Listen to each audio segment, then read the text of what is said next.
Hi guys, and welcome back. Remember Herbert? He is the director for distance healing and attunements with regards to the business with Reiki Zen. However, this video today is going to be about using teddy bears and some of the interesting things that I've found when using teddy bears in the past for distance healing, and the advantages as well of using a teddy bear. So normally I use a diagram like this, which is fine. You can go over the body. However, sometimes a piece of paper isn't quite big enough. So if you have a teddy bear, even a bit larger teddy bear, you can focus on the particular areas around the body. So your client may have pain at the elbow, so you can focus the hand on a certain elbow. They might have pain in the feet, so you can put your hands over the feet. They might have pain at the knee, so you have to try and work out roughly where the knee would be and put your hand at the knee. You might feel or experience heat at certain points of the body on the teddy bear, so that could be something that's going on with them that maybe they're not aware of, and you're picking up the heat in that area. There could be some healing going on from, say, I know it might be post-op or something like that. They may have had an operation where you're feeling the heat and it's actually the body's heat giving off, and you're feeling it through the teddy bear because their body's healing. The heat usually indicates that there is either healing taking place or there may be stress. So it could be stress in the stomach. It could be somebody that's worried, somebody that's got a lot of pressure. You may also feel heat in the head, which will kind of corroborate those findings. If they are feeling stressed, if they have got a lot on the mind, then going around the head, ears, third eye, back of the head, the crown, if there's a lot of heat there during the session, then that's usually indicative as well of stress that might be going on within their life. So as you can see, it's a really, really good tool to use a teddy bear, because you can actually send the healing and give healing to specific areas of the person's body, whatever they may be going through. So there basically are advantages to both areas. I mean, so if with a piece of paper that I normally use, I can kind of scan the paper with my hand, and I'll be able to pick up on heat through the paper, believe it or not, and be aware of anything that might be going on in the person's body. I can then place crystals on the paper to be able to channel the Reiki and the crystal energy to those specific points. I can dowse over here to look at the different chakras and try and work out where pain may be coming from through the dowsing technique. I can also do that with the bear. So I could lay the bear down and dowse over the chakra points on the bear. But obviously the bear, it will be a little bit harder to place crystals on, although this bear does have crystals already stitched inside of him. So also the back, so if your client's got back pain or back problems, then gently laying them on the front, and you can give energy to the back of the bear.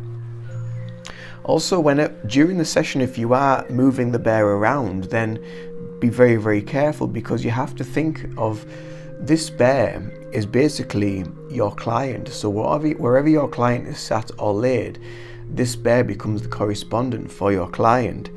So if you come to suddenly move the bear during a session, it could actually make your client dizzy. They might be moving, they might fall over, they might just become suddenly dizzy and not know why. So you have to treat the bear, as strange as this sounds, you have to treat the bear as though you are treating the actual client. The bear is your correspondence. It's your recipient for the energy for where it is going to for the client. So you have to be extremely careful. Obviously, with the piece of paper with the diagram, it's laid flat on the table, so it's not going to move so much. But with the bear, you might need to move the bear around, because there may be various issues that you need to get to. So when you are going to move, just make sure that you move them very slowly, very gently, and that you're consciously aware where you're placing your hands as well.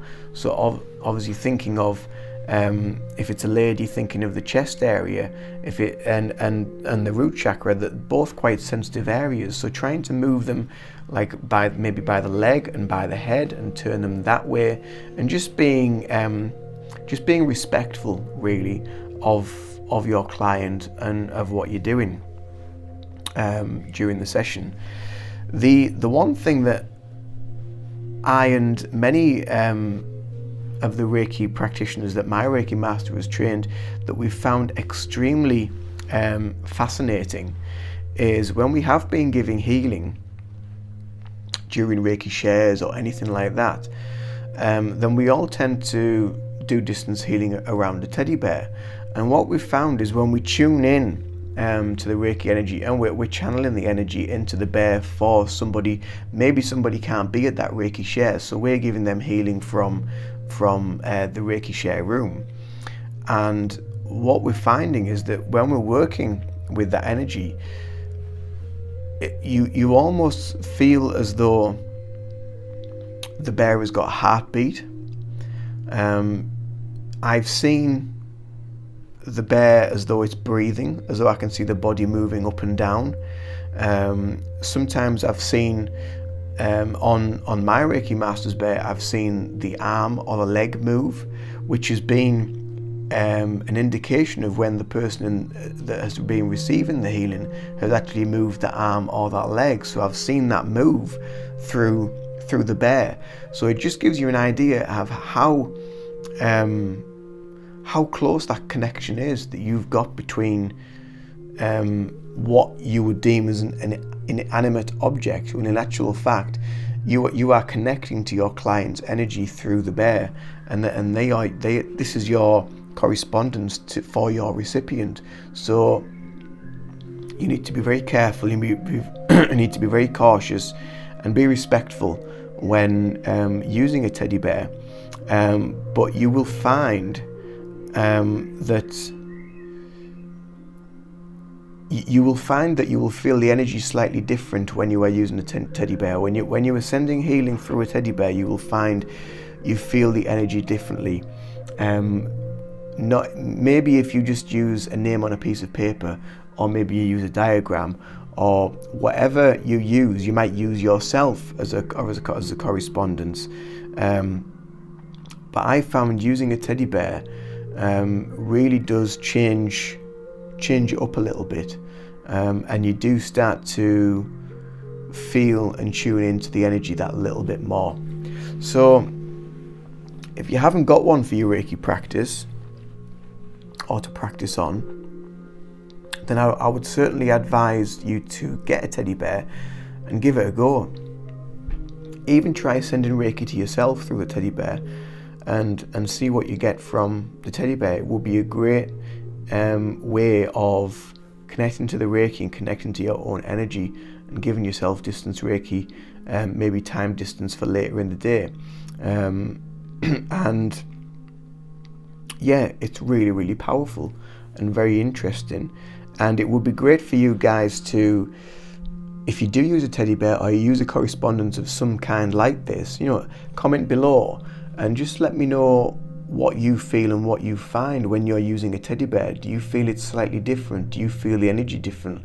Have you seen movement on the bear with the limbs? Does it look like as though the bear's breathing? Does it feel like the bear's got a heartbeat? Have you had maybe you've moved the bear quickly, and has your client said, I felt like as though the world flipped at some point during their healing session because unknowingly you turned the bear over? That would be really interesting to find out as well.